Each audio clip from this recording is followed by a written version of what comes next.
اللہ الرحمن الرحیم۔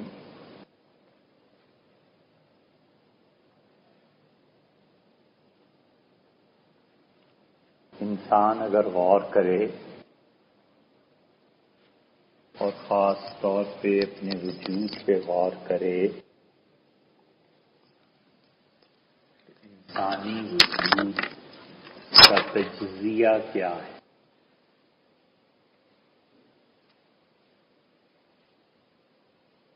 ڈاکٹر کے پاس چلے جائیں،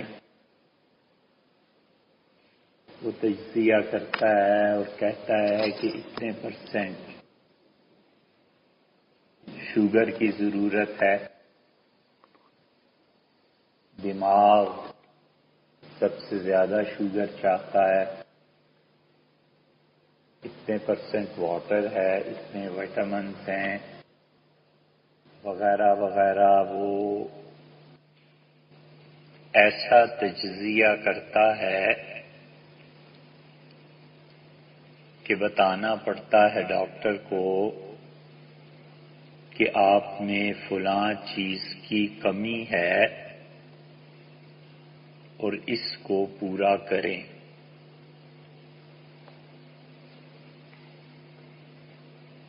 وجود ہمیشہ دو اختتام ہیں، ان کے درمیان ہوتا ہے۔ وجود کی اپنی حدود مقید ہیں۔ ایک حد ہے جہاں سے وہ شروع ہوتا ہے اور ایک حد ہے جس پہ ختم ہو جاتا ہے۔ جہاں سے شروع ہوتا ہے وہ ماضی ہے، وہ حقیقت ہے۔ جہاں پہ ختم ہوتا ہے وہ مستقبل ہے اور اس کی غائب ہے۔ تو ہر شے کا وجود حقیقت اور غائب کے درمیان ہے، بس۔ اس کی حقیقت سے پہلے کیا تھا وہ تیسرے حصے سے تعلق رکھتا ہے۔ آپ کہیں کہ تیسرا حصہ کیا ہے؟ تو اس کائنات میں جیسے ہوا ضروری ہے کہ انسان سانس لے، اور جس طرح انسان کے جینے کے لیے خون ضروری ہے کہ ایک لمحے کے لیے بلڈ سرکولیشن رک جائے تو موت آ جائے، بالکل اسی طرح اس پوری کائنات میں 3 چیزیں انسانی وجود کو قائم رکھے ہوئے ہیں۔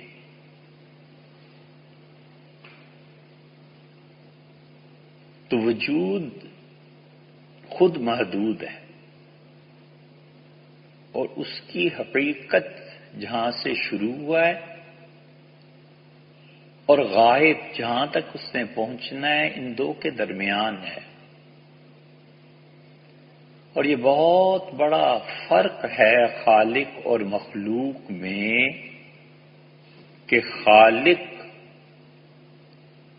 موجود ہے بغیر کسی وجود کے، اور وجود کی جو حقیقت اور غائب حدود ہیں خالق کی نہیں ہے۔ اللہ اللہ ہے اور بندہ بندہ ہے۔ اس لیے اس ساری کائنات میں انسانی وجود 3 چیزیں ایسے ہی ہیں جیسے جس میں انسانی کے لیے خون اور ہوا، اور ان میں سے پہلی چیز یہ ہے کہ انسان اس حال میں رہے کہ اس سے علم کا صدور ہو۔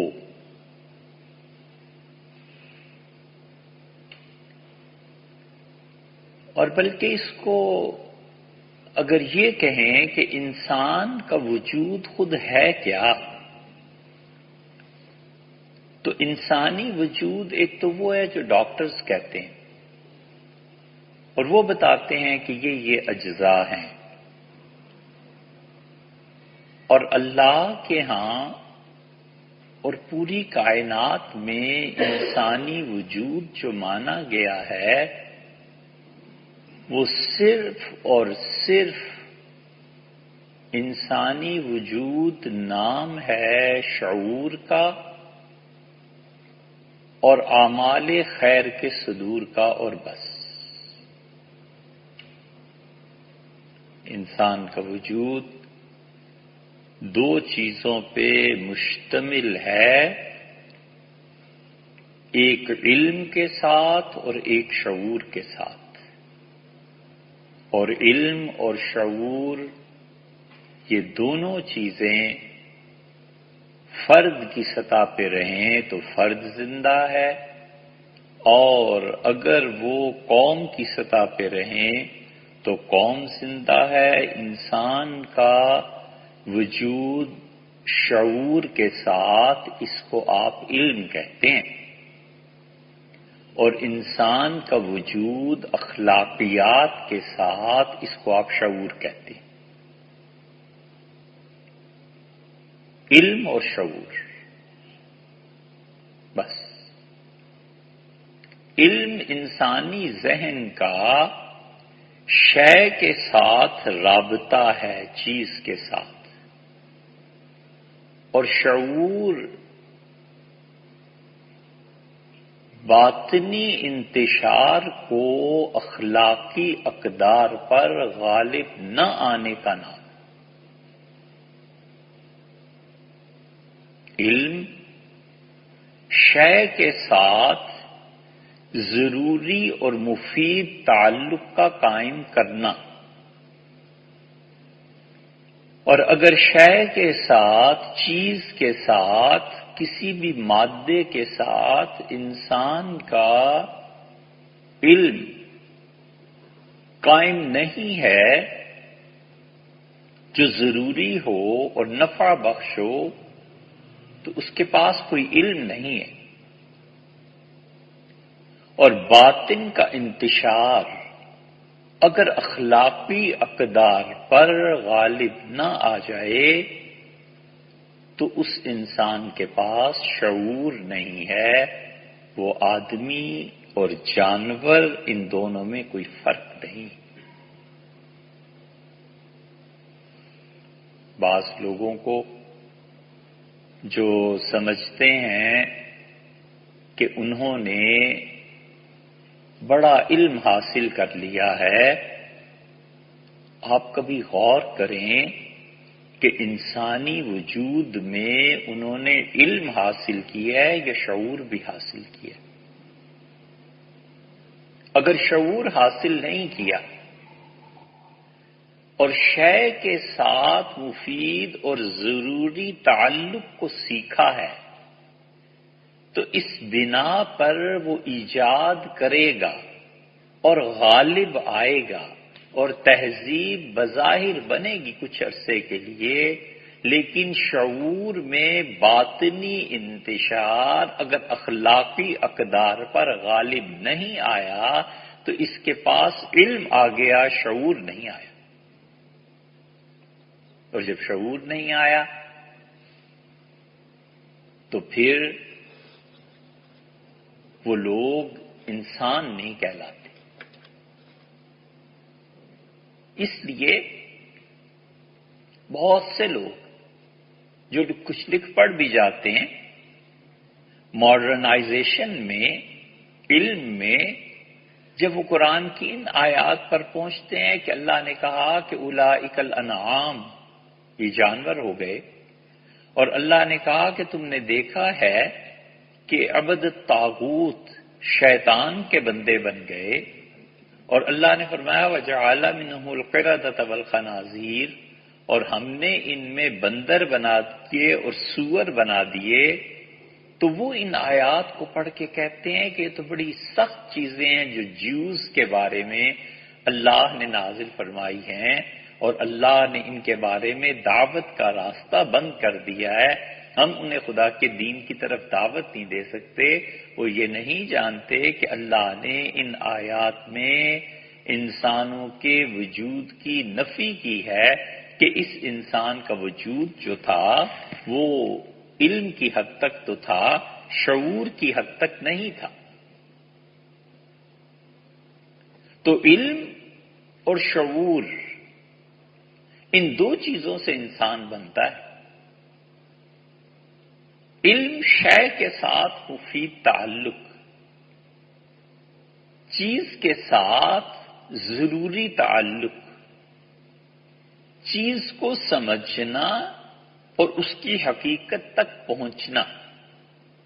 اگر چیز کو نہ سمجھے اور اس کی حقیقت کو نہ جانے تو عین ممکن ہے کہ وہ چائے کے کپ میں 2 چمچہ چینی کی بجائے نمک ڈال دے. اور یہ ہو جاتا ہے کئی مرتبہ، کیونکہ نظر جو شے کو دیکھتی ہے اس شے کی حقیقت کو نہیں سمجھی. حقیقت اس کو سمجھی ہوتی تو یوں کام کرتے. یہ علم ہے اور اس کا منتہا پھر جا کر ایجاد ہے. اور وہ دوسری چیز جو انسان کے شعور کے ساتھ ہے وہ انسان کے باطن کے انتشار کو اخلاقی اقدار پر غالب نہ آنے دینا، یہ اصل شعور ہے اور اس کی انتہا انسان کی تکمیل ہے. اگر انسان میں 2 چیزوں میں سے ایک کی بھی کمی ہے تو انسان کامل نہیں ہے، یا ادھر کامل نہیں ہے یا ادھر کامل نہیں. اس لیے سب سے زیادہ ضروری چیز سب سے پہلے انسان کی اپنی تکمیل ہے کہ علم اور شعور دونوں اس میں آئیں. اشیاء کے ساتھ تعلق کیسا ہونا ہے، اس کا نفع کتنا ہے، اس کا نقصان کیا ہے، اس کو جانے، اور اس کے بعد باطن کے انتشار کو اپنی اخلاقیات پر غالب نہ آنے دے.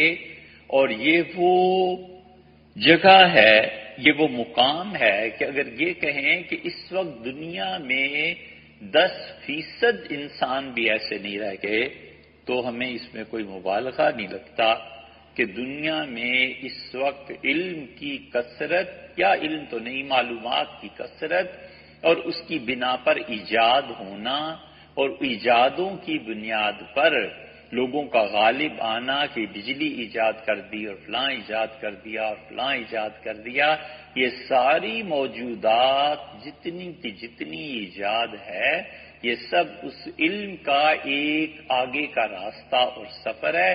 اور دوسری طرف دیکھو کہ باطن کے انتشار کو انہوں نے اخلاقی اقدار پر غالب کیا یا مغلوب کیا، تو پتہ چلتا ہے کہ انسان بیچارہ اب بھی ویسے کا ویسے ہی ہے. بجلی آ گئی تو کیا تبدیلی آ گئی، اور کمپیوٹر آیا تو کیا تبدیلی آ گئی. علم کی بات الگ ہے اور باطن کے انتشار کا حال یہ ہے کہ پہلے سے زیادہ بڑھ گیا ہے. باطن میں انتشار پیدا ہوتا ہے عقل میں تو دوسری قوموں کو لوٹنے کی فکر کرتا ہے. باطن میں انتشار عقل کا آتا ہے تو فرد فرد کو لوٹتا ہے. یہ باطن کا انتشار، یہ باطن کی خرابی ہے، یہ اندر کی خرابی. اور یہ اندر کی خرابی فرد میں عقل میں آئے گی. 3 چیزوں میں آتی ہے خرابی. عقل میں آئے گی تو عقل میں اگر آئے گی تو اپنی عقل کی بنیاد پر فرد دوسرے کو لوٹے گا. کہاں یہ نہیں ہو رہا؟ کئی موقع ملتا ہے کہیں نہیں ملتا. آپ کا میڈیا بتاتا ہے نا، روز نت نئے انسانوں کو لوٹنے کے اور ٹھگنے کے منصوبے جو بنتے ہیں اور بیٹھ کر یہ جو پلاننگ ہوتی ہے، یہ اس انسان کے شعور میں کیا چیز ہے؟ کچھ بھی نہیں ہے، باطن کا انتشار ہے. باطن کی کیفیات اخلاقی اقدار پر غالب آ رہی ہیں اور جس راستے سے یہ آ رہی ہیں اس راستے کے اس دروازے پہ لکھا ہوا ہے عقل کی کار فرمائی. اس لیے یہ جتنے ذکر، اذکار صوفیہ سکھاتے ہیں، عبادات سکھاتے ہیں، یہ بنیادی طور پر یہی بتاتے ہیں کہ وہ کہتے ہیں باطن کے انتشار پر قابو پانا چاہیے۔ یہ باطن میں جو خرابی ہے اور یہ جو حد سے بڑھی ہوئی چیزیں ہیں، یہ جب انسانی اقدار پر غالب آتی ہیں تو اسے ہی تو کہتے ہیں کہ اس کے اخلاقیات بگڑے گئے۔ پہلا راستہ جو شعور کے لیے تباہ کن باطن کا انتشار ثابت ہوتا ہے وہ انسانی عقل ہے، کہ انسانی عقل اس کے ذریعے اقدار پر غلبہ پایا جائے۔ امانت قدر ہے، اور امانت کو تلف کر کے، ختم کر کے، اس وصف کو ختم کر کے اس طرف کو چلتا ہے جہاں امانت کا پاس نہیں ہے۔ آپ غور کریں، اللہ تعالی نے جبریل امین کی صفات میں بیان کیا ہے کہ اللہ نے فرمایا عند ذی العرش مکین مطاع ثم امین۔ وہ ہمارا جبریل جو فرشتہ ہے عند ذی العرش مکین، اس کا گھر میرے عرش کے پاس ہی ہے، وہیں رہتا ہے۔ مطاع، ہر حکم ماننے والا، ثم امین، اور پھر اس کے بعد امانت دار ہے۔ حضور صلی اللہ علیہ وسلم کے لیے آپ سب جانتے ہیں کہ مکہ کے لوگ صادق اور امین کہتے تھے، یہ امانت داری ہی تو ہے۔ یہ امانت کا وصف اتنا بڑا ہے کہ اللہ کہتا ہے وَلَوْ تَقَوَّلَ عَلَيْنَا لِبَعْضَ الْأَقَاوِيلِ، اور اگر نبی صلی اللہ علیہ وسلم وحی کے نام پر گڑبڑ کرتے، تقوّلا یعنی تکلف سے اپنے پاس سے کوئی کلام بنا کر جھوٹ بول کے میرے نام پہ لگا دیتے کہ اللہ نے یہ نازل کیا، لَأَخَذْنَا مِنْهُ بِالْيَمِينِ، ہم انہیں پکڑ لیتے، ثُمَّ لَقَطَعْنَا مِنْهُ الْوَتِينَ، اور ہم ان کی گردن کی رگ کاٹ دیتے، ذبح کر کے رکھ دیتے۔ تم میں سے کوئی ہے جو خدا کا ہاتھ پکڑ سکتا کہ یہ نہ کرے؟ باطن کے انتشار میں جب خیانت غالب آتی ہے تو امانت کے وصف کو ختم کر دیتی ہے۔ جب امانت کا وصف ایک آدمی میں ختم ہو گیا تو 2 ٹکے کا آدمی نہ رہا۔ باپ اولاد کو پیسہ دیتے ہوئے ڈرتا ہے کہ بچہ امانت دار نہیں ہے، اور راز کی بات بیوی کو بتاتے ہوئے ڈرتا ہے کہ اس میں امانت کا وصف نہیں ہے۔ اس کو بتانے کا مطلب یہ ہے کہ سارے شہر میں ڈنڈورا پٹ جائے۔ امانت کا وصف نہیں نہ رہا۔ سیدنا عمر رضی اللہ عنہ فرماتے تھے کہ جب میں نے اسلام قبول کیا تو میں چاہتا تھا لوگوں تک اطلاع پہنچے کہ عمر مسلمان ہو گیا ہے، تاکہ وہ آئندہ سے میرے ساتھ جو بھی معاملہ کرے میری حیثیت کو سمجھ جائیں۔ فرماتے تھے میں نے سوچا کہ میں کافروں کو جا کے کہوں، اور پھر مجھے خیال آیا کہ وہ بھی کر لیں گے، لیکن ایک بات اور بھی کر لیتے ہیں، وہ یہ کہ مکہ مکرمہ میں ایک آدمی تھا، جمیل تھا اس کا نام، اور مکہ پورے میں مشہور تھا کہ اس کو کوئی بات پتہ چل جائے تو پھر کسی اور کو بتانے کی ضرورت نہیں، خود بخود پورے مکہ میں پھیل جائے گی۔ تو میں نے اسے جا کے پکڑ لیا، اسے بتا دیا کہ میں مسلمان ہو گیا ہوں۔ اب اس نے جو بات سنی تو ایک ایک آدمی کے پاس مکہ میں گیا اور کہا تمہیں پتہ ہے کیا ہو گیا؟ عمر مسلمان ہو گیا۔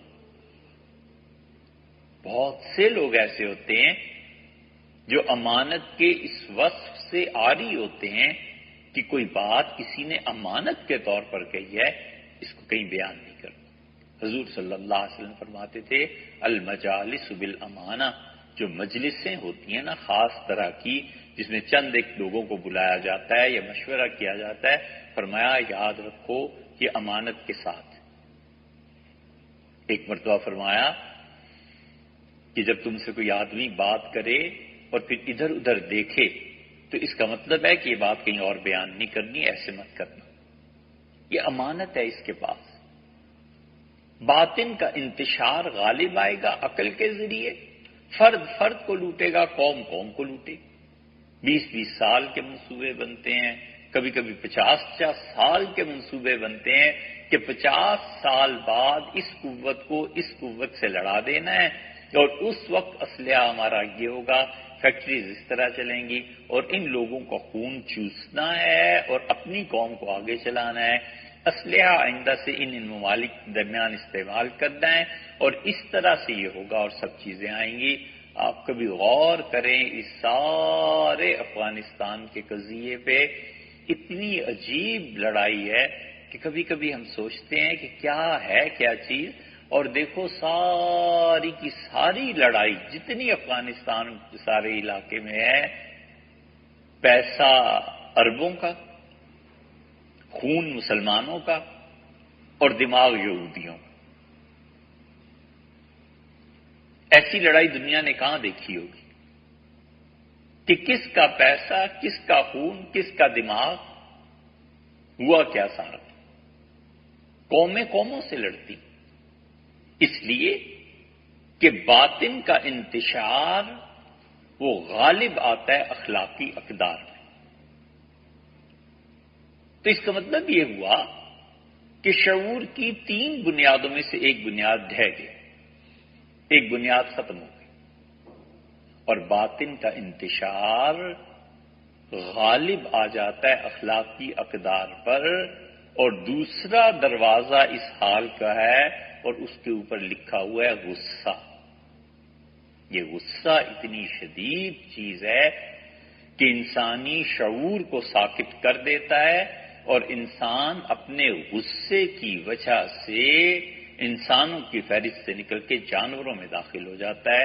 اس لیے اللہ نے جو اس قوم کے متعلق کہا کہ یہ بندر اور سور ہو گئے تھے، تو اس کی وجہ یہ کہ وہ بظاہر انسان تھے، لیکن ان کا شعور اتنا معطل ہو گیا تھا کہ علم ان میں ویسے بھی نہ رہا، اور اخلاقیات کی حالت یہ تھی کہ عقل معوف ہو گئی۔ اگر عقل ذرا بھی سنجیدہ ہوتی اور عقل ذرا بھی اپنے ٹھکانے پر ہوتی تو انبیاء علیہ السلام کی بات مان نہ لیتے۔ بنی اسرائیل میں مسلسل انبیاء علیہ السلام آتے رہے، اور انبیاء علیہ السلام کے آنے کی وجہ سے قوم میں شعور میں بلندی اور اضافہ ہو جانا چاہیے، ہو جاتا ہے۔ اب دیکھتے نہیں، ایک لیڈر پیدا ہوتا ہے اور وہ ایک لیڈر پوری قوم کو اٹھا کر کہاں سے کہاں لے جاتا ہے۔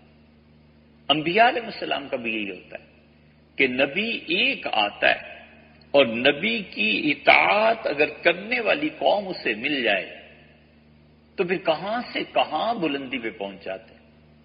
آپ کبھی غور کیجئے گا، مکہ مکرمہ میں اتنا زبردست تعلیمی انقلاب کیسے آیا؟ پورا عرب جاہلوں پر مشتمل تھا، یعنی وہ لوگ زندہ تھے جنہوں نے اپنے بچوں کو اپنے شہر میں الف بے پے تے سے سکھانے کے لیے حروف بنوائے، سانچے بنوائے، اور پھر جا کر بھٹی میں ڈالے، اور جب سانچے میں مٹی پک گئی تو اسے شام سے لا کر مکہ والوں کو دکھایا اور کہا الف یوں لکھتے ہیں، با یوں لکھتے ہیں، تا یوں لکھتے ہیں، سا یوں لکھتے ہیں، یوں پڑھا کرتے۔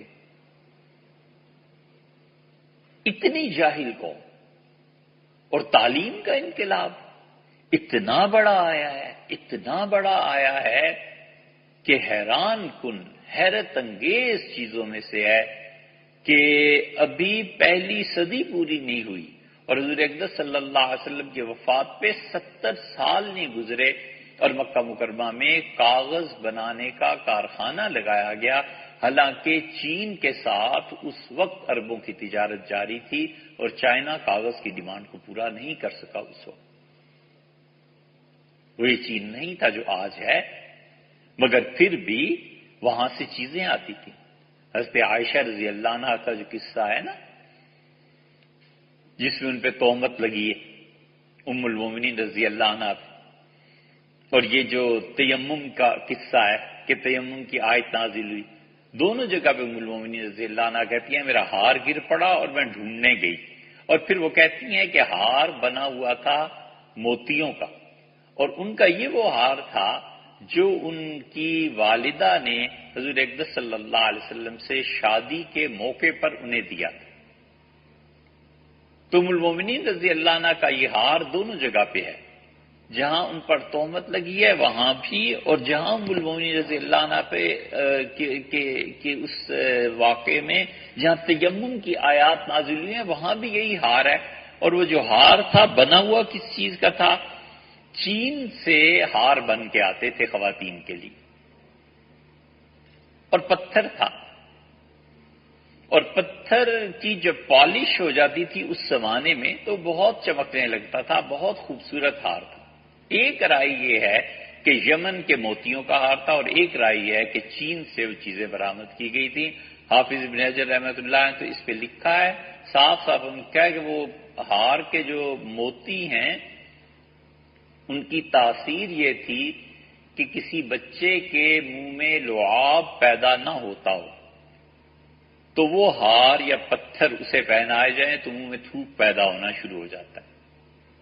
یہ کینسر کی قسمیں ہیں، یہ جب ڈاکٹرز انجیکشن اس کے دیتے ہیں تو تھوک خشک ہو جاتا ہے، والعیاذ باللہ۔ تو پھر وہ اس کے لیے اسے کہتے ہیں بار بار پانی پیو تاکہ منہ تر رہے، یہ وہ کرتے ہیں۔ تو انہوں نے حکما جو اس زمانے کے تھے انہوں نے پتھروں کی خصوصیات میں سے لکھا ہے، اور اسی پہ انہوں نے لکھا ہے کہ وہ ہار چین سے ایسا آتا ہے کہ اسے کوئی غم نہیں نا، اگر وہ پہن لے تو اسے غم اور تکالیف شروع ہو جاتی۔ یہ ان کا تجربہ تھا۔ اس پہ بہت سے لوگوں کو اعتراض ہوتا ہے کہ علم نجوم کی باتیں ہیں اور اس کی باتیں ہیں اور اس کی باتیں ہیں، مگر دو باتیں آسانی سے سمجھنی چاہیے تاکہ آدمی اپنے عقیدے کے اعتبار سے درست رہے، اور وہ یہ کہ جتنے فزکس میں بلیک باڈی ریڈیشن پڑھتے ہیں اس میں آخر کچھ نہ کچھ تو ہوتا ہے نا، کہ سورج کی شعاعیں پڑتی ہیں اور وہ شعاعیں پتھر میں کیا تغیر پیدا کرتی ہیں، اور اس سے حرارت کا مقیاس اور پیمانہ کیا بنتا ہے۔ بالکل اسی طرح سونا ہے، اس کی شعاعیں ہوتی ہیں، چاندی ہے، اس کی شعاعیں ہوتی ہیں، اسی طرح مختلف پتھروں میں مختلف قسم کی شعاعیں ہوتی ہیں جو انسانی صحت کے ساتھ تعلق رکھتی ہیں۔ بس اتنی سی چیز ہے، سائنس نے اب یہ ثابت بھی کیا ہوا ہے، اور سائنس میں ہر کوئی پڑھتا ہے، جتنے یہ فزکس پڑھتے ہیں بچے، کسی سے پوچھو بلیک باڈی ریڈیشن کیا ہوتا ہے تو سب جانتے ہیں۔ یہ تعلیم کی بات ہے، علم کی بات ہے۔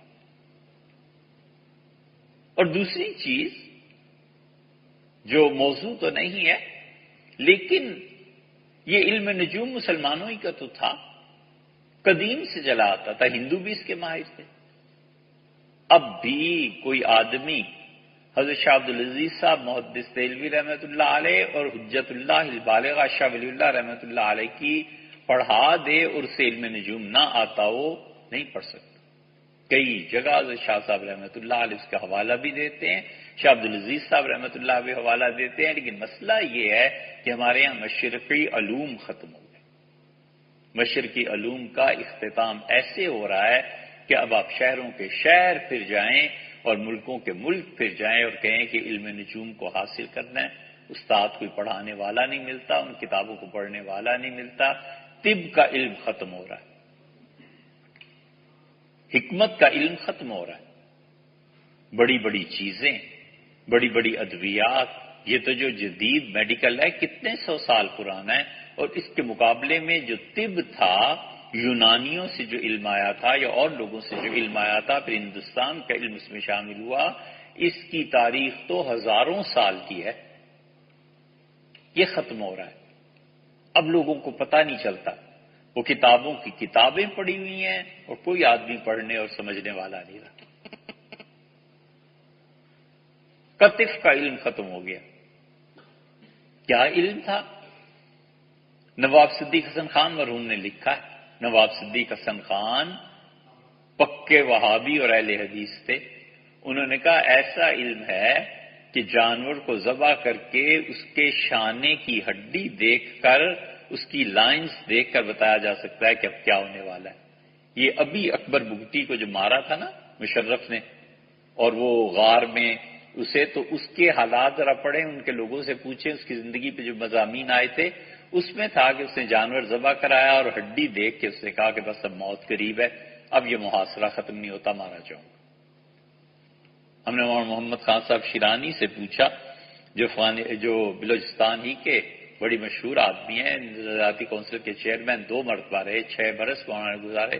مولانا نے کہا کوئی بوڑھا رہ گیا ہے جس کو یہ علم آتا ہے، وگرنہ اب یہ علم دنیا سے اٹھ گیا۔ کتنی چیزیں ہیں جن کے علم دنیا سے اٹھتا جا رہا ہے، وجہ اس کی یہ ہے کہ یہ مشرقی علوم کے وارث نہیں رہے اور مشرقی علوم رہے نہیں، مغرب کے علوم غالب آ رہے ہیں۔ اور مغرب میں مشکل اب یہ بھی ہے، اور ایک طرح سے خوش قسمتی بھی، کہ مغرب والے چاہتے ہیں کہ ان علوم کو اب وہ پریزرو کریں۔ مغرب والے چاہتے ہیں کہ یہ علوم جو ہیں دوبارہ کہیں سے آ جائیں اور مل جائیں، اور ان علوم میں بھی تحقیق ہونی چاہیے، مگر جو اصل گھر کے مالک ہیں جب وہ خود ہی اپنی چیزوں کو ضائع اور تباہ کر رہے ہیں تو باہر سے آ کے کون اس کی حفاظت کرے گا؟ اس لیے وہ جو ام المومنین رضی اللہ عنہ پر تہمت کا قصہ ہے، اس میں جو ہار ہے نا، اس میں آتا ہے کہ وہ میں نے ہار پہنا ہوا تھا اور پھر وہ کھو گیا اور یہ ہوا اور یہ ہوا، وہ بھی چین کا بنا ہوا تھا، اور وہ بھی اس میں پتھر جو استعمال ہوا تھا، تو اس کے متعلق آتا ہے کہ کسی کو دکھ اور تکلیف نہ ہو تو وہ ہار پہن لے، اس پہ مصائب اور آلام شروع ہو جاتے ہیں۔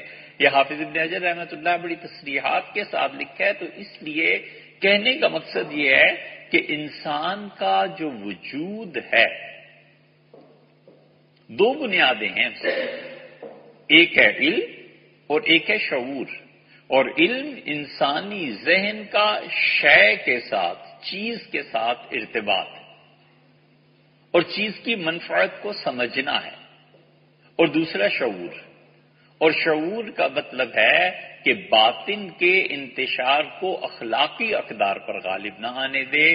فرد میں باطن کا انتشار اخلاقی اقدار کو تباہ کرے تو فرد برباد ہو گیا، اور قوم میں اخلاقی انتشار ان کے قوم کے باطن کو برباد کرے تو قوم برباد ہو گئی۔ انتشار پیدا ہوتا ہے، پہلا دروازہ عقل کا اور دوسرا دروازہ غصے کا۔ غصہ آیا اور ہمیشہ سچ بولتا تھا، جھوٹ بولنے لگا۔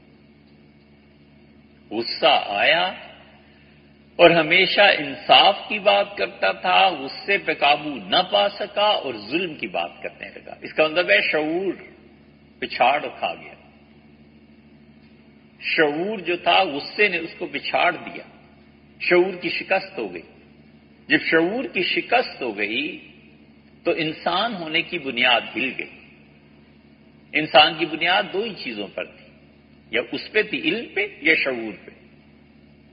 اور شعور وہ انسان کے وجود اور اس کی تخلیق کا حصہ ہے۔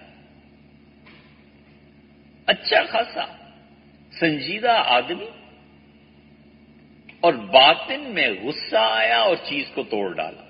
جس چیز کو اتنی محنت سے حاصل کیا تھا اس چیز کو توڑ ڈالا، اور جب غصہ اترا تو احساس ہوا کہ میں نے کیا کر دیا۔ یہ ہے باطن کا انتشار جو انسان پر غالب آتا ہے۔ اسی لیے وہ طلاق بھی دے بیٹھتا ہے، اور اسی لیے عورت خلا کے لیے عدالت پہنچ جاتی ہے کیا اندر کی ضد ہے کہ یہ ضد کسی طرح پوری ہونی چاہیے۔ اسی لیے قرآن بار بار اس کی طرف جو توجہ دلاتا ہے نا کہ یہ ضد ختم کرو اپنی طبیعت سے۔ اللہ نے فرمایا اذا تولا، اور جب ہم اسے زمین پہ حکمرانی دے دیں تو یہلک الحرث والنسل، برباد کر دیتا ہے 2 چیزوں کو، کھیتیوں کو، مطلب معاش کے ذرائع کو۔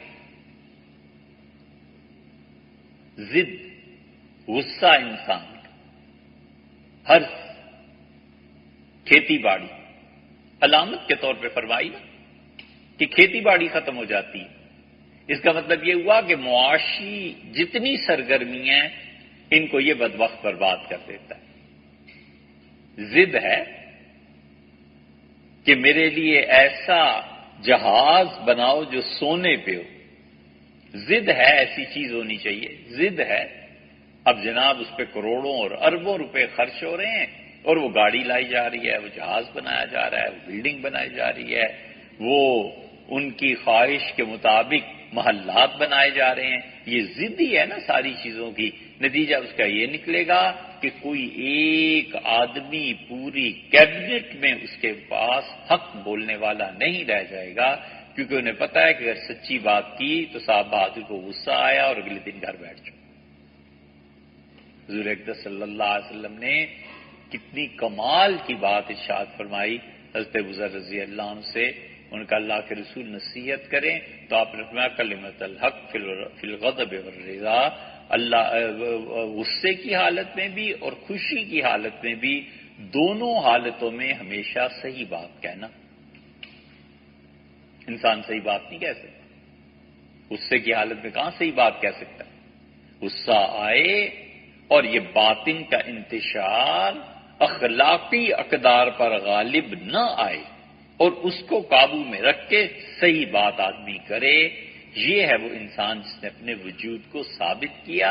ایک علم تھا اور ایک شعور تھا، اور تیسرا راستہ، تیسرا دروازہ، یہ تکون ہے انسانی شخصیت کی، اس کا تیسرا دروازہ جس سے انتشار انسان میں پیدا ہوتا ہے وہ جنس ہے کہ طبیعت میں جنسی رجحانات پیدا ہوئے اور اس نے اللہ کی نافرمانی شروع کر دی۔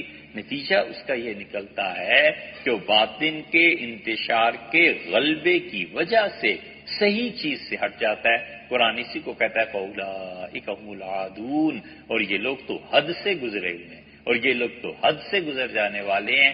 قرآن اسی لیے اس کی مذمت کرتا ہے اور کہتا ہے کہ اپنے حدود میں نہیں رہے۔ ام المومنین حضرت عائشہ رضی اللہ عنہ کے پاس ایک فتویٰ آیا اور پتہ چلا کہ عبداللہ ابن عباس رضی اللہ عنہ نے متع کی ایک صورت کو، یا متع کے متعلق ان کا فتویٰ بڑا نرم تھا، تو ام المومنین رضی اللہ عنہ نے عبداللہ ابن عباس کو بلا لیا اور کہا کہ میرے اور تمہارے درمیان خدا کی کتاب ہے، یہ فیصلہ کرے گی اللہ کی کتاب، مجھے بتاؤ کہ متع جن خواتین سے ہوتا ہے اس کی حیثیت کیا ہے؟ قرآن تو کہتا ہے کہ تمہاری بیویاں اور باندیاں، اور قرآن کہتا ہے ان دو کے علاوہ تیسری کوئی چیز ہے تو پھر حد سے گزرنا ہے اللہ کی نافرمانی میں۔ عبداللہ تم بتاؤ پھر اس متع والی عورت کی حیثیت کیا ہوتی ہے؟ اگر وہ بیوی بھی نہیں ہے اور باندی بھی نہیں تو تیسری حیثیت پھر کیا ہوئی؟ تمہارے اور میرے درمیان خدا کی کتاب فیصلہ کرے گی۔ عبداللہ ابن عباس رضی اللہ عنہ چپ ہو گئے۔ ام المومنین رضی اللہ عنہ کو اتنا علم اللہ نے دیا تھا، اگرچہ ہمارے اہل سنہ کے عقیدے میں یہ بات شامل نہیں ہے کہ گناہ نیکی کو برباد کر دیتا ہے، ہم اس کے برعکس کے قائل ہیں کہ نیکی گناہ کو دھو دیتی ہے۔ ان الحسنات یذهبن السیئات، نیکیاں گناہوں کو ختم کر دیتی ہیں، لیکن گناہ نیکی کو ختم نہیں کرتا، یہ ہمارے نزدیک نہیں ہے ایسے۔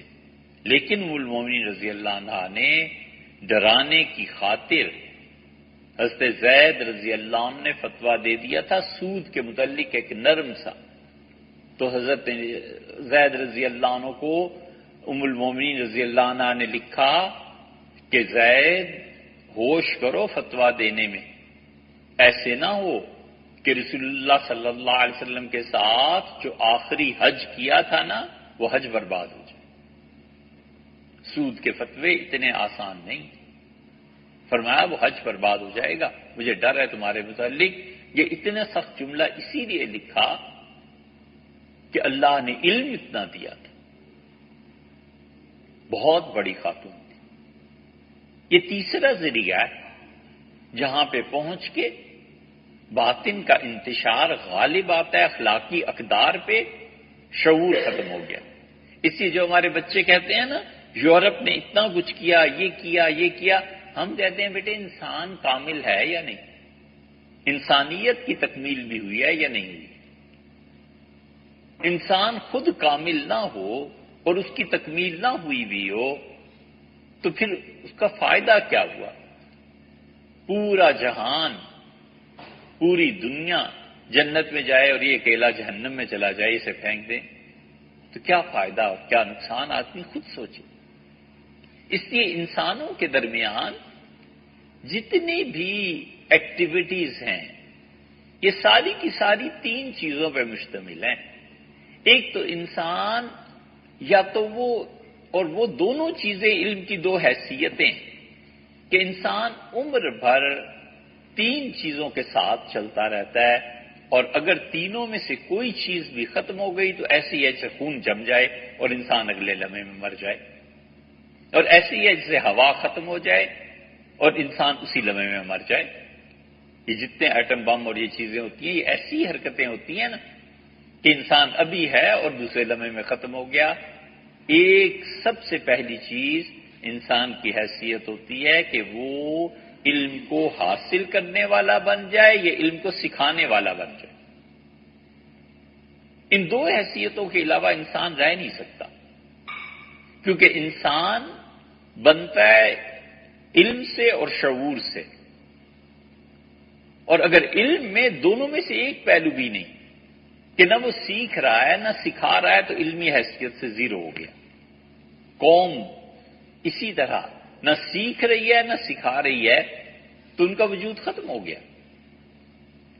اس وقت بالعموم مسلمانوں میں علم کا یہ پہلو ختم ہو گیا کہ ان کی زندگیوں میں سیکھنے اور سکھانے کا عمل نہیں رہا۔ سیکھنا نئی سے نئی چیزوں کا، سکھانا نئی سے نئی باتوں کا، وہ علم کی جو ترقی ہے اور جستجو تھی وہ رک گئی۔ نتیجہ یہ کہ پوری کلاس میں 10 سال پڑھاتے رہو تو ایک نیا سوال کوئی بچہ کرنے والا نہیں آتا، وہی پرانے گھسے پٹے سوالات ہیں، اسی پہ ٹھہر جانا ہے، وہی پروفیسر نے آپ پڑھا دینا ہے، نہ ادھر سے کوئی نئی چیز سکھانے کا ہے نہ ادھر سے نئی چیز پوچھنے کا ہے۔ تو نتیجہ یہ کہ علمی اعتبار سے قوم صفر ہو جاتی ہے۔ جب اقوام صفر ہو جاتی ہیں تو پھر اندھوں کے اندھوں میں جو کانا آ جاتا ہے وہ راجا تو بن جاتا ہے نا، اندھوں میں کانا راجا، تو اس تو پھر بننا ہی بننا ہے۔ اس کا شعور کچھ بھی نہ ہو، لیکن اگر اس کے پاس علم ہے کہ وہ سکھا رہا ہے یا سیکھ رہا ہے، یہ دونوں پہلو ہوتے ہیں۔ اسی لیے رسول اللہ صلی اللہ علیہ وسلم نے ایک جگہ فرمایا تھا کہ یا تو عالم بنو اور یا متعلم بنو، یا استاد بنو یا شاگرد بنو، اور اگر تیسرے بنو گے تو ہلاک ہو جاؤ گے، برباد ہو جاؤ گے۔ مطلب یہ کہ علم کی ایکٹیویٹیز جب رک گئیں کسی قوم میں تو پھر ہونا کیا ہے؟ پھر تو بربادی ہی ہے۔ تو سیکھے یا سکھائے، اور اہل علم کا یہی حال رہا۔ بڑے بڑے لوگ، بڑی بڑی ہستیاں آخری لمحے تک اس میں مصروف رہی کہ سیکھنا ہے یا سکھانا۔ امام ابو یوسف رحمۃ اللہ کا انتقال ہو رہا تھا، اور ان کے شاگرد کہتے ہیں کہ ہم امام ابو یوسف رحمۃ اللہ سے پڑھنے کے لیے گئے تو انہوں نے کہا جو رمی ہے، کنکر مارنا ہے، سنت کیا ہے، سواری پہ جانا یا پیدل؟ تو ہمیں تعجب ہوا کہ اس ہستی کو اس بستر مرگ پہ بھی سیکھنے اور سکھانے کا جذبہ ہے، اور ہمیں کچھ پڑھانے کا جذبہ ہے۔ تو ہم میں سے کچھ لڑکوں نے کہا کہ رمی کے لیے سواری پہ جانا سنت ہے، انہوں نے کہا غلط ہے۔ ہم نے کہا کہ حضرت پیدل جانا سنت ہے، ان کا یہ بھی غلط ہے۔ تو ہم چپ ہو گئے، دونوں کے فتوے غلط ہو گئے، اور ہم اٹھ کے باہر آئے، اور بس اتنا ہی وقفہ تھا کہ ہم گلی میں پہنچے اور گھر سے رونے کی آوازیں شروع ہوئیں، تو ہم سمجھ گئے کہ امام رحمۃ اللہ کا انتقال ہو گیا ہے۔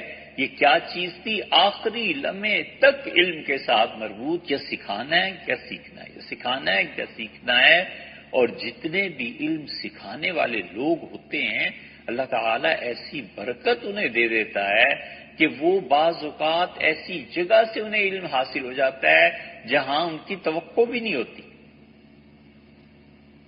اس لیے کہ جذبہ ہوتا ہے نا سیکھنے کا۔ جب جذبہ ہوتا ہے سیکھنے کا تو انسان چھوٹی چھوٹی باتوں سے بڑے بڑے نتائج تک پہنچ جاتا ہے۔ لوگ نیوٹن کی مثال دیتے ہیں، لیکن جن لوگوں میں سیکھنے کا جذبہ ہوتا ہے ان کا ہر آنے والا دن نیوٹن کی ایک دن ہوتا ہے کہ وہ چھوٹی چھوٹی باتوں سے بڑے بڑے نتائج تک پہنچ جاتے ہیں۔ اس لیے دو چیزیں تو یہ ہیں کہ یا وہ علم حاصل کرے یا علم کو پھیلائے، تو انسان کا وجود شعور قائم، اور یہ دونوں چیزیں قائم رہیں گی۔ وجود اس کا بھی قائم رہے گا اور شعور بھی. اور تیسری چیز جو انسانی وجود کے لیے ضروری ہوتی ہے وہ ہے عبادت. عبادت کہتے کسے ہیں؟ ایک پودا ہے. عبادت کی یہ تشریح سن لیجئے، پھر کہیں سے سنے تو اس سے پوچھ لیجئے گا کہ اس سے کہاں سے سنی. یہ پہلی بار بیان کرتے ہیں. ایک پودا ہوتا ہے جڑی بوٹی. اونٹ اس کی خوشبو کی وجہ سے پاگل ہو جاتا ہے. اس کو سونگھتا ہے نا تو کھانے لگتا ہے. اس کی خوشبو میں، اس پودے میں 3 خصوصیات ہوتی ہیں. سب سے پہلی خصوصیت اس کی خوشبو ہوتی ہے، شوق دلاتی ہے. اور شوق ایسا دلاتی ہے کہ اونٹ مجبور ہو جاتا ہے کہ اسے کھائے. اور جب وہ کھاتا ہے تو اتنی شدید گرم ہوتی ہے کہ پیاس شروع ہو جاتی. اب پیاس شروع ہو جائے عربوں کے صحراؤں میں تو پانی کہاں سے آئے اونٹ کے پاس پینے کے لیے؟ تو نتیجہ یہ کہ وہ مصیبت اور پریشانی میں پڑ جاتا ہے. اور اس کے بعد اگر اسے پانی مل جائے، پیاس بجھ جائے، تو آخری مرحلہ اس پودے کے نتیجے میں دودھ اور گوشت دونوں میں اضافہ ہو جاتا ہے. اونٹنیوں کا دودھ بڑھ جاتا ہے، گوشت بڑھ جاتا ہے، اونٹوں کا گوشت بڑھ جاتا ہے. اس پودے کے لیے عبید یا عبادہ کا لفظ استعمال ہوتا ہے. قدیم عربوں کے یہاں جنگلات میں بھی پایا جاتا ہے، اب بھی پایا جاتا ہے.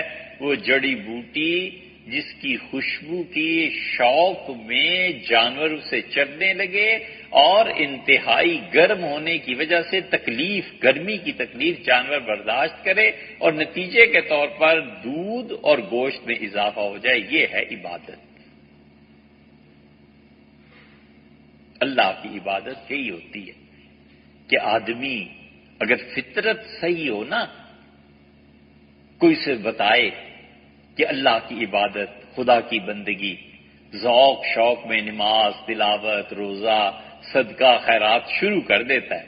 جب شروع کرتا ہے تو تھوڑی دیر کے بعد شیطان اسے مصیبت میں ڈال دیتا ہے کہ اتنی لمبی نماز کون پڑھے، اتنا رات گئے تک کون جاگے، یہ مشقت برداشت کرنی ہے، یہ تنگی ہے، یہ اس کی حرارت ہے جو اب اسے جلائے گی. یہ جو جلانے کے بعد یہ جو اونٹ کے دودھ اور اس کے گوشت میں اضافہ ہو رہا ہے نا، عبادت کی منفعت ہے. یعنی ابتدا میں سختی ہے، ابتدا میں شوق ہے، سختی ہے، اور آخر پہ نفع ہے. یہ عبادت ہوا کرتی ہے. اس لیے اللہ کی عبادت بھی شوق سے شروع ہو جاتی ہے اور درمیان میں نفس اور شیطان شرارتیں کرتے ہیں، دل اکتانے لگتا ہے اور آخر پہ پہنچ کے نفع ہو جاتا ہے کہ اللہ کی رضا نصیب ہوتی ہے اور اللہ تعالی کے ساتھ تعلق بڑھ جاتا ہے. اس کو کہتے ہیں عبادت. یہ وہ چیز ہے. یہ جتنی بھی ذکر، اذکار، مراقبات سب چیزیں کی جاتی ہیں، اسی لیے ذوق و شوق اور پھر سالک پہ کبھی کیفیت طاری ہو جاتی ہے ولیعوذ باللہ ایسی شدید کہ خدا کا ہی انکار کرنے لگے اور آخر پہ پہنچ کے حالت یہ ہو جاتی ہے کہ انسان کی عاقبت کی زندگی سنور جاتی ہے. یہ عبادت ہوتی ہے. اس لیے کہ جتنے قدماء ہیں ان کے الفاظ پر غور کرو نا تو حقائق واضح ہوتے ہیں کہ اچھا اس چیز کا نام یہ کیوں رکھا گیا تھا. تو وہ اسم اور مسمى میں مناسبت ہوتی ہے. نام اور جس چیز کا نام رکھا گیا ہے ان دونوں میں گہرا تعلق کبھی دریافت ہو جاتا ہے. تو اس لیے انسان کا وجود علم سکھاتا رہے، پڑھتا رہے، علم کو حاصل کرتا رہے. اتنی بڑی چیز ہے کہ ایک ایک آدمی پوری امت کے برابر ہو جاتا ہے. ایک آدمی پوری امت کے برابر ہو جاتا ہے. اللہ نے کہا ان ابراہیم کان امتن، ابراہیم علیہ الصلوۃ والسلام پوری امت تھے. یعنی لاکھوں اور کروڑوں افراد نے مل کے جو کام کرنا تھا ایک آدمی سے اللہ نے لے لیا، ابراہیم علیہ السلام. ایک جگہ اللہ نے فرمایا شاکرا لانعمہ، ہماری نعمتوں پر بہت شکر ادا کرنے والا تھا وہ ہمارا بندہ، اجتباہ، ہم نے اسے چن دیا تھا۔ حضور اقدس صلی اللہ علیہ وسلم صحابہ کرام رضی اللہ عنہ میں حضرت ابراہیم علیہ الصلوۃ والسلام کی مثال دیتے تھے لوگ، اور لوگ صحابہ رضی اللہ عنہ کہتے ہیں، ہم کہتے تھے کہ ہمارے درمیان یہ جو معاذ ہے نا رضی اللہ عنہ، یہ ابراہیم ہے اس امت کی، کہ جیسے اللہ نے اس ایک شخص سے اتنا کام دیا، معاذ رضی اللہ عنہ کو اتنا علم اللہ نے دیا تھا، اتنا علم کہ رسول اللہ صلی اللہ علیہ وسلم قیامت کے دن میری امت کے علماء کے قائد معاذ ہوں گے جب یہ خدا کے ہاں جائیں گے، اور میری امت کے علماء میں اور معاذ کے درمیان پھر بھی اتنا فاصلہ ہوگا جتنا تم میں سے کوئی پتھر اٹھا کر پھینکے اور کتنی دور ہو جا کر گرے۔ عربوں میں یہ پیمائش کا ایک طریقہ تھا، دنیا میں مختلف طریقے رہے، انچ، فٹ، گز وغیرہ وغیرہ۔ ایک طریقہ یہ بھی تھا گھوڑا دوڑاؤ، کتنی حد تک دوڑتا ہے اتنا حصہ تم لے لو، اتنی زمین لے لو۔ حضور صلی اللہ علیہ وسلم سے زبیر رضی اللہ عنہ سے کہا تھا کہ گھوڑا دوڑاؤ، کہاں تک دوڑتا ہے وہ زمین تمہاری ہے۔ حضور صلی اللہ علیہ وسلم نے حصہ دیا تھا مدینہ منورہ میں۔ اس طرح کی چیزیں تھی عربوں میں۔ تو وہ یہ بھی ہوتا تھا کہ تم پتھر پھینکو گے، جتنی دور پتھر گرے گا، یہ ایک پیمائش ہوا کرتی تھی۔ تو آپ نے کہا پھر بھی میری امت کے علماء کے درمیان اب ان علماء میں کون ہے، امام راضی جیسے لوگ ہیں، غزالی جیسے ہیں، کتنے بڑے بڑے لوگ ہیں۔ فرمایا ان میں اور معاذ میں پھر بھی اتنا فاصلہ تو رہ ہی جائے گا جتنا تم میں سے کوئی پتھر پھینکے اللہ کے حضور میں جانے میں۔ اسی لیے ان ابراہیم کہا جاتا تھا کہ معاذ رضی اللہ عنہ کو اللہ نے علم بہت دیا۔ یہ ساری چیزیں، یہ علم ہے انسان کو، عبادت ہے اور علم کے پہلو ہیں۔ تو انسان کے وجود کی تکمیل علم سے اور شعور سے اور عبادت سے، تینوں چیزوں سے۔ سوچے علم کتنا ہے اور پھر سوچے کہ علم کے ساتھ ساتھ شعور کتنا ہے، اور شعور جب انسان سمجھ جاتا ہے کہ باطن کے انتشار کو اخلاقی اقدار پر غالب نہیں آنے دینا، پھر صحیح معنی میں وہ انسان بنتا ہے کہ یہ بات الگ ہے، وہ بات الگ ہے۔ حضرت معاویہ رضی اللہ عنہ سے کہا، عیسائیوں کے بادشاہ نے جب اس سے دیکھا ان لوگوں کا آپس کا اختلاف ہے تو اس سے کہا میں تمہاری مدد کروں سیدنا علی رضی اللہ عنہ کے مقابلے میں۔ تو انہوں نے کہا یہ بات الگ ہے کہ میرے اور المومنین سیدنا علی رضی اللہ عنہ کے اختلافات ہیں، لیکن تم یہ چاہو کہ ان سے فائدہ اٹھا کے علی رضی اللہ عنہ کے خلاف ہم لشکر لے جائیں، یہ نہیں ہو سکتا۔ میرا اور ان کا اختلاف اپنی جگہ پہ، لیکن یہ نہیں ہو سکتا کہ ہم تم سے مدد لیں اور اس طرح کریں۔ یہ چیزیں ہوا کرتی کہ انسان شعور میں پیچھے رہ جاتا ہے، اور شعور کی تعریف یہ کہ باطن کا انتشار اخلاقی اقدار پہ غالب نہ آئے، بس اس کا نتیجہ یہ نکلتا ہے کہ غصہ آتا ہے اور اس میں گالیاں دینے لگتا ہے۔ اتنی بری چیز ہے کہ حضور اقدس صلی اللہ علیہ وسلم نے فرمایا کہ گالی دینا تو ان کا کام ہے جو بڑے ہی شدید گناہ گار ہیں، اور قتل کرنا فرمائے تو کفر کے برابر۔ اور یاد رکھنا چاہیے دونوں مسئلے کہ دوسرے کو قتل کرنے میں اتنا گناہ نہیں ہے جتنا گناہ خود اپنے آپ کو قتل کرنے میں۔ جس کو قتل کر رہا ہے نا تو قاتل گناہگار ہو گیا، لیکن دیت دے سکتا ہے، گناہ کم ہو جائے گا، توبہ کرے گا ہمارے نزدیک پھر بھی، لیکن کوئی نہ کوئی حل تو ہے نا، اس کے عوض میں قتل کیا جا سکتا ہے، معافی ہو سکتی ہے، بہت سی صورتیں بن جاتی کہ اس کے لیے خون معاف ہو جائے۔ قتل کیا نا اس نے، پیسے سے خون معاف ہو گیا، خود اس کے عوض میں یہ قتل کیا گیا تو خون معاف ہو گیا، انہوں نے چھٹی دے دی، انہوں نے معاف کیا تو معاف ہو گیا۔ حکومت بیچ میں آ گئی، حکومت نے کہا کہ اچھا بھی اس کو نہ قتل کرو، ہم اس کے خون کے بدلے میں 1 کروڑ ہم دے دیتے ہیں۔ 10 صورتیں نکل آتی ہیں، ہے گناہگار لیکن اتنا نہیں ہے جتنا خود اپنے آپ کو قتل کرنے والا گناہگار، اس لیے کہ خود کو قتل کر دے گا، خودکشی کر لے گا، تو اب اس کا حل کیا ہے؟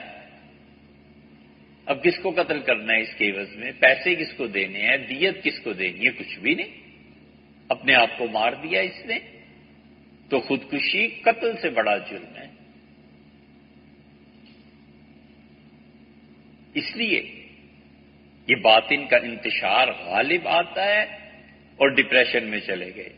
ڈپریشن کا مطلب یہ ہو گیا کہ خدا کی رحمت میں یہ گنجائش ہی نہیں ہے کہ میرے مسائل کو حل کر دے۔ ارے یار، آپ کیا اور آپ کے مسائل کیا، حق تعالی شانو کا ایک رحمت کا جھونکا سارے مسائل کو حل کر دیتا ہے۔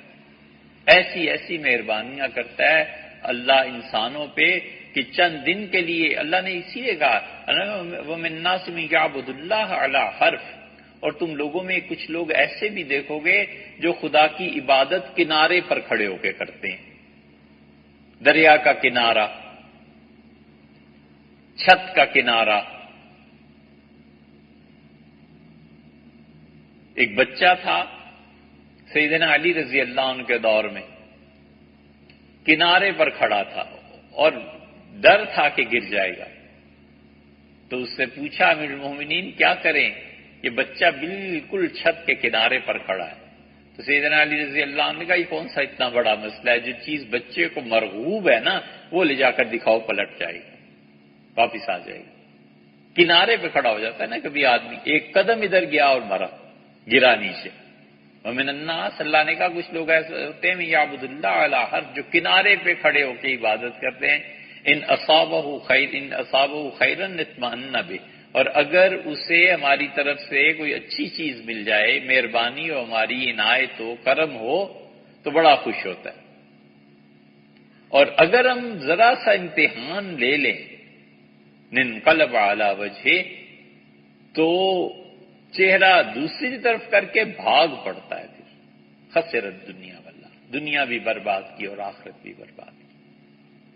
اللہ نے کہا کہ ہماری مہربانی ہو جائے تو پھر تو ہم خدا ٹھہرے، اور اگر ہم مہربانی نہ کریں تو پھر معاذ اللہ، استغفر اللہ، جو اس کے منہ میں آئے بکتا چلا جائے۔ خدا سے مایوس ہو جاتا ہے نا کہ خدا کی رحمت میرے مسائل کو اب حل نہیں کر سکتی، اس کا انجام انتہا خودکشی کر لیتا ہے، خودکشی کر لے گا۔ اب کہاں سے دیت اور کہاں سے اس کے خون بہا چکایا جائے؟ اللہ کا سب سے بڑا حق بندگی کا ضائع کر دیا اس نے، بندہ بن کے رہنے کی بجائے اس نے گویا یہ طے کر دیا گیا خدا تیری رحمت تیری مہربانی میرے مسائل کو حل نہیں کرتی، میں مرتا ہوں۔ یہ تو اللہ کا احسان ہے کہ اس نے کفر نہیں اسے قرار دے دیا، وگرنہ یہ مذاق اڑانا نہیں ہے خدا کا تو اور کیا ہے۔ اسی لیے منع کیا اس، اور اس سے بھی کہ باطن کا انتشار اتنا غالب آ جائے کہ انسان غصے میں اپنی زبان پہ قابو نہ رکھ سکے اور گالیاں دینے لگے۔ شدت سے منع کیا حضور اکرم صلی اللہ علیہ وسلم نے، اور فرمایا کہ گالی دینا تو بس انہی کا کام ہے جو حد درجہ خدا کے نافرمان ہوتے ہیں۔ اتنا زیادہ منع ہے کہ فقہا نے لکھا ہے کہ بچے کو اس کی غلطی کے باوجود گالی دینا جائز نہیں، ایسی گالی جس سے وہ اپنی توہین سمجھتا ہو، بچہ سمجھتا ہو کہ اس کی توہین ہو گئی، اس کی بے عزتی ہوئی ہے، ایسی گالی دینا بچے کو جائز نہیں۔ اللہ کے ہاں پہنچ کے پتہ نہیں اس کا حساب کتاب کیسا ہوگا، وجہ اس کی کہ بچہ معاف بھی کرے تو اسے حق نہیں پہنچتا، بچہ ہے نا، معاف کرنے کا حق تو نہیں نہ رکھتا، پھر ہوگا کیا؟ یہ اللہ ہی بتائے گا کہ جو گالیاں دیتے رہے ہو نا اس کا کیا حل ہے اور اس کا کیا نتیجہ نکلنا ہے۔ اس لیے اس کو اتنا شدید قرار دیا گیا ہے۔ ہر وہ چیز جو گالی تو بہت بڑی چیز ہوتی ہے، اس کی طرف اشارتاً بھی لے جاتی ہے نا۔ جب اچھے دور تھے تو قانون میں قابل گرفت تھی۔ سیدنا عمر رضی اللہ عنہ کے سامنے کسی نے کہہ دیا تھا، اس نے آگے کہا کہ اس نے میری والدہ کی تعریف کی ہے اور یہ کہا کہ لڑائی ہوئی تو اس نے یہ کہا کہ آپ تمہاری والدہ جو ہے بہت نیک خاتون ہے۔ سیدنا عمر رضی اللہ عنہ بلا لیا اور فرمایا اور تعریف کرنے کو کوئی الفاظ نہیں ملے تھے کہ والدہ کی جو تعریف کی تو اور کوئی الفاظ نہیں ملے تھے، یہی رہ گیا تھا۔ اس کا مطلب ہے تم اس پہ بد کرداری کا الزام لگاتے ہو، حد جاری ہو گئی۔ یہ قانون تھا نا، اس کا نفاذ تھا۔ وجہ اس کی یہی تھی کہ اگر لوگوں کو یہ اجازت دے دی جائے تو معاشرے میں کوئی قدر باقی نہیں رہے گی، اور باطن کا انتشار جب آدمی اس سے محفوظ رہتا ہے تو پھر ان حرکتوں پہ نہیں آتا، پھر زبان پر قابو رہتا ہے، پھر انسان غور کرتا ہے۔ تو اتنا حیران ہوتا ہوں، ام المؤمنین سے عائشہ رضی اللہ عنہ کا پورا قصہ آپ پڑھیے۔ سیدنا ابوبکر رضی اللہ عنہ کا کمال ہے کہ اس پورے قصے میں ہمیں تو سیدنا ابوبکر رضی اللہ عنہ کا کوئی جملہ نہیں ملا کہ وہ قابل گرفت ہو، یعنی پوری بیٹی ان کی ہے، اس پہ تہمت لگی ہوئی ہے، حضور صلی اللہ علیہ وسلم ایک طرف ہیں، ایک طرف اپنی صاحبزادی ہے، اس سارے قضیے میں سیدنا ابوبکر رضی اللہ عنہ کا ایک جملہ نہیں ملے گا اول تو، اور جو دو تین ملتے ہیں وہ بھی اتنے اعتدال کے ساتھ ہیں کہ کوئی آدمی کچھ کہہ ہی نہیں سکتا۔ جملہ کیا ملتا ہے؟ حضرت عائشہ رضی اللہ عنہ نے کہا کہ والد جواب دیجئے۔ ان کا بیٹی میں کیا جواب دوں حضور صلی اللہ علیہ وسلم، تمہیں پتہ نہیں ہے وہ اللہ کے رسول ہیں۔ جملہ کیا ملتا ہے؟ جب وہی نازل ہوئی تو حضور صلی اللہ علیہ وسلم سے محبت اور خوشی سے حضرت عائشہ رضی اللہ عنہ کا ہاتھ پکڑ لیا، والد بیٹھے ہیں، والدہ بیٹھے ہیں، حضرت عائشہ رضی اللہ عنہ کہتے ہیں میں نے اپنا ہاتھ چھڑا لیا، کھینچ لیا۔ جب میں نے کھینچا تو والد نے مجھے ڈانٹ دیا، مجھے کہا ایسے نہیں کرتے۔ جملہ کیا ہے سیدنا ابوبکر رضی اللہ عنہ کا؟ کسی نے کہا آپ کی بیٹی ایسے ایسے تو چپ، سوچتے رہے۔ پھر فرمایا ہمارے خاندان میں تو کفر کے زمانے میں کبھی کسی بچی نے ایسی حرکت نہیں کی، کچھ آئیے کہ اب اللہ نے ہمیں اسلام کے لیے ذریعے عزت دیا اور اسلام ہم نے قبول کیا ہے، ہم لوگ ہمارے خاندان میں اسلام آ گیا۔ یہ 3-4 جملے ہیں، باقی بالکل چپ ہیں، اس لیے کہ باطن مضبوط تھا نا، باطن میں کوئی انتشار نہیں تھا۔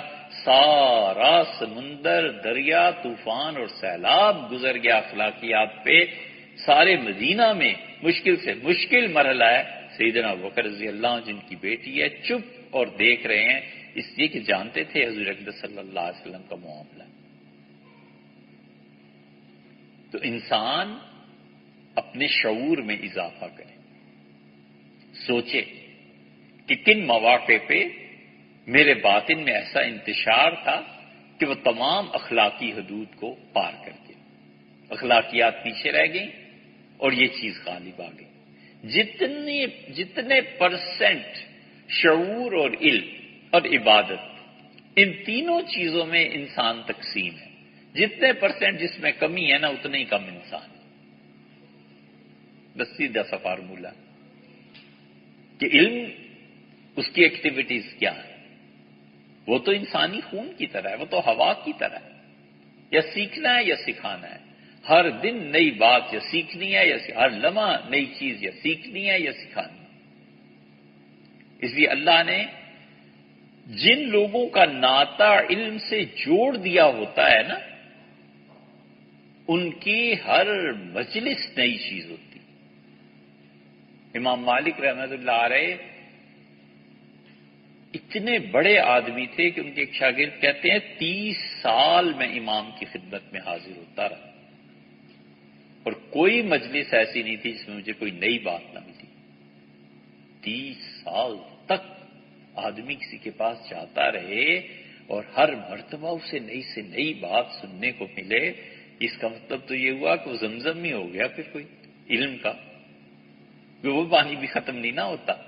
تو کہاں سے خدا نے ان کا ناطہ جوڑ دیا ہوگا علم کا کہ ہر مرتبہ نئی بات، ہر مرتبہ نئی بات ملی۔ اور دوسری طرف ان کا حال یہ ہے کہ ایک آدمی کہتا ہے میں امام کے پاس گیا اور میں نے ایک مسئلہ پوچھا، ان کا مجھے نہیں، پھر دوسرا، پھر تیسرا، پھر 10-12 مسئلے جب ہو گئے تو میں نے کہا لوگ کیا کہیں گے، میں فلاں جگہ سے اسپین سے آیا ہوں۔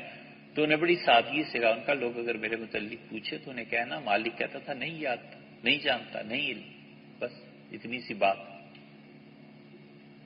اسی لیے اللہ تعالیٰ نے فرمایا وما انا من المتکلفین، اور آپ لوگوں سے کہیے میں کوئی تکلف نہیں کرتا زندگی میں۔ حضور صلی اللہ علیہ وسلم کا یہ حال ہے، تکلفات میں پڑ جاتے ہیں نا بہت سے لوگ، میں کوئی تکلف نہیں، بالکل سادہ زندگی۔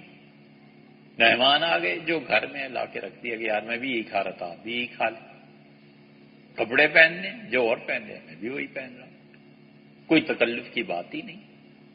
یہی وہ راز ہے کہ حضور صلی اللہ علیہ وسلم جس مجلس میں جاتے تھے لوگوں کے ساتھ ویسی ہی باتیں کرنے لگتے تھے۔ صحابہ رضی اللہ عنہ کہتے ہیں ہم جو بات کر رہے ہوتے تھے وہی بات کرنے لگتے تھے۔ کبھی کبھی ہم جاہلیت کے قصے بیان کر کے ایک دوسرے سے ہنس رہے ہوتے تھے، آپ بیٹھ جاتے تھے، آپ بھی ہنسنے لگتے تھے، وہی جاہلیت کے قصے ہم سنا دیتے تھے، آپ ہنستے تھے۔ تکلف میں سادگی، اور جو علم آ رہا ہے تو آدمی اس پہ غور کرے، اور پھر اس علم کے ساتھ ساتھ جو شعور میں اضافہ ہے، اور ان دونوں کے ساتھ پھر خدا کی عبادت کہ آدمی شوق سے شروع کرتا ہے اور پھر اس عبادت کی کثرت یا عبادت کی کوالٹی بہترین ہونے کی وجہ سے مشقت برداشت کرتا ہے اور آخر پہ پہنچ کے اللہ کی خوشی میں اضافہ ہو جاتا ہے۔ خدا کرے ہم لوگ بھی ایسے ہی کریں۔